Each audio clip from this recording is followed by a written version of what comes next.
Raising Kellan podcast. My name is Marsh Naidu and I blog at raisingkellan.org, where we curate resources for parents raising children with developmental delay and/or disabilities. As always, remember the information provided on this podcast is educational, and if you are seeking information to your specific questions, to be sure to consult a trained professional. Today's episode is brought to you by We Rock the Spectrum Gym in Franklin, Tennessee, a gym that offers inclusive play for all children, and you can hear more about this amazing facility in episode 54, where we interviewed Stephen Komanitsky. Today is episode 64, and we chat with Carla Christensen, Marketing Director of Maxability. So grab that cup of coffee, put your feet up, and get ready for some awesome conversation.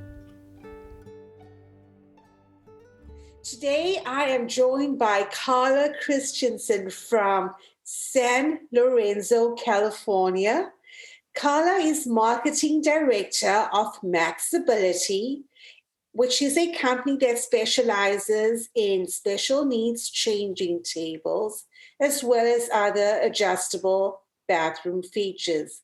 Hi, Carla, and thank you for joining us. Hi, Marsh. Thank you so much for having me on your podcast. Carla, it might have been about a month ago, and the Tennessee Disability Coalition is an advocacy group here in Tennessee, and one of the bills that they educated us on was Senate Bill 0602, which is a bill that introduces legislation for any buildings that are being renovated or newly constructed to have a powered, height adjustable, adult size changing table installed in at least one bathroom. Can you tell me a little bit about the origin story of Maxability and what led you into the market of manufacturing these powered, height adjustable changing tables? Sure. Maxability was founded in 1991 by Lee Kaufman, who he had actually been a nurse and working in hospitals and seeing how difficult it was for caregivers to be able to provide the appropriate care for people who could not get themselves onto beds, toilets, what have you. And as he learned more, he discovered that there was a real need for especially changing tables, but also other bathroom equipment for those people who can't use a toilet. So current ADA requirements basically address the chair. They make sure that the door is wide enough. They make sure there's enough room in the stall. They make sure that there are the rails so that a person can put themselves onto a toilet. But there's an awful lot of people who, it's not about the chair. It's about what accommodates them for actually using a toilet. And when you think about trying to get out and about into the world, if you can't take care of some of the most basic needs that you're going to have when you're away from your home, then you can't get out of your. So I'm thrilled that Tennessee is considering a bill to require this kind of accommodation, not just accessibility, but accommodation for all individuals. And the changing tables that we feature at Maxability encompass a wide range of features. The height adjustability, the powered height adjustability might be one of the most essential parts because it allows a changing table to lower to a position where Maybe the individual can transfer themselves onto a changing table. Maybe they have a caregiver who's going to help them, but that caregiver then can adjust it to the height that will work best for them. Somebody help their back and right. Somebody who's 5'4" has a different need than somebody who's 6'2". And then you can raise it to the level to make the diaper changing or whatever are the most accessible for the individual and also for their caregiver. I don't know what your situation is. I've had so many situations of trying to change my son on a bed that's too low, or have it on the floor or on the floor of the van that we had. And it doesn't take much of a bend in. If you have to do it often enough, you're going to have a sore back, or you might even put your back out and be out of commission for some time. So yeah, having that ability and the power, the electric power to make that easy and accessible, that's just essential. And the adult size, make sure that anybody is going to be able to do their changing requirements, whether or not changing a baby. You can put a baby on an adult-sized changing table. You can't really put an adult or a teenager or even a small child on a baby-sized changing table. They outgrow that baby-sized changing table pretty quick. So an adjustable, powered, adult-size changing table is the best way to make sure that everybody has the accommodation they need. I'm going to go ahead and kind of ask a question. As a small business owner, that you might be like concerned about is funding of such a project. So talk me through that, Carla. Yeah, that is a challenge, because a small business owner, these products are expensive. There's no two ways about that. And a small business owner who might have just one restroom stall, and they don't really have the size, they certainly don't have the funds to put this level of equipment into their individual restroom. Trying to make ADA requirements so that every place where there's a restroom, a restaurant, a small shop, or what have you, to have them have an adult changing table of this caliber, that's not a practical reality. We understand that. Yes, ma'am. So there are creative ways to do that. I think is that Tennessee is contemplating something where rest areas across the state might have adult changing tables. From what I understand, like rest areas and state parks, which would be really good. I mean, because that would give you then access to the outdoors, right, and having access to, for example, camping facilities and such. Right. And if you're a family planning to go out and about and spend the day visiting We Rock the Spectrum, and of course they've got a facility there, but you're going to spend more time visiting, going from there to Nashville, for example. And there's a rest area that you know you're going to be able to use as you're traveling around. That would be great. And I think that's probably the way to solve this. Maybe having city halls or the rec center, or however your town's configured, so that there is some way to accommodate people.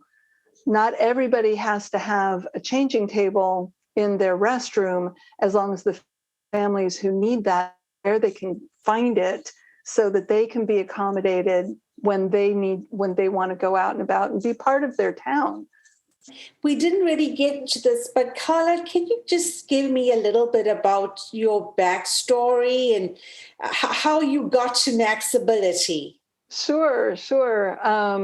So my son, Bond, became profoundly disabled at the age of 13 months when he, probably by eating a handful of dirt, he got a parasite that migrated to his brain and caused all kinds of damage there. So the umbrella diagnosis was CP, cerebral palsy. The specific diagnosis was Baylis ascariasis that left him very profoundly disabled. So I was his primary caregiver and medical advocate, as well as his mom, and all of that. And when my marriage broke up, when Bond was, let's see, how old was he about then? About 17. Then I needed to find some part-time work that I could do from home that was flexible enough to allow me to care for him, take him to his appointments, do all the things that were necessary for him. Coincidentally, Maxability was hiring. They didn't know I had this background. I didn't know this is the products that they had, but we had an interview and it was like, boom, whoa, okay. Wow, there was some serendipity or fate or providence or whatever you want to call it. So started working on the primarily the marketing mission, which at that time was just make people aware that these products exist. So I've really been thinking about this, like areas that I would like to see an adult size powered height adjustable table. And for me, honestly, the two locations that really stick out, well, schools for one, and the other are airports. Because that just opens up a whole different, just a whole different world, being able to travel. And what are some of your thoughts on that, Carla? Actually, airports, they are starting to get the word, and we're getting more and more airport customers. In fact, when I was traveling recently, I had the opportunity to visit the airport, and they have a gorgeous restroom, completely outfitted with a powered adult changing table. So yeah, that's airports for sure. I do feel like rest areas are an excellent place. So even if I'm in San Lorenzo, which is in the San Francisco Bay Area, if I know that there is a rest area between here and LA, and so it means that I can go to LA with my son because I know I can have that accommodation, then I'm going to be much more likely to take my family out and actually go to LA. What we did in the past was I would stay home with my son, and my husband would take our daughters, where, we had a divide and conquer sort of way of managing family life, but it meant that we only went out half the time and only half the family went. And we did. And I do feel like there's a opportunity for various commercial ventures to realize that there is a whole sector of potential customers that would come to their facilities, come to their venues if this accommodation were available. Thank you so much for lending us your ears today. We would appreciate a rate, review, and a share of this podcast episode. Guys, if there are any specific topics that y'all would like to have researched, please reach out to me at raisingkellan@gmail.com. And to stay connected, we have an active Facebook page at Raising Kellan, and we have an Instagram and YouTube channel as well at Raising_Kellan. To find out more about the work being done at Maxability, be sure to check out the show notes. In addition, I'm also going to put in a link to a video done by Chrissy on behalf of her daughter, Elena, that was part of the grassroots level advocacy work that ignited change in Tennessee and that is now at legislative level. And that is the Senate Bill 0602. I look forward to talking with Jeff Strand of the Tennessee Disability Coalition in these next few weeks to find out more about what's happening to the bill that supports placement of the adult size changing tables in public restrooms and rest areas. Guys, thank you again for listening. And Stephen Komanitsky of We Rock the Spectrum Gym in Franklin, Tennessee, thank you so much for sponsoring today's episode. It is sincerely appreciated. As always, remember, get to the top of your mountain. This is Marsh Naidu signing off.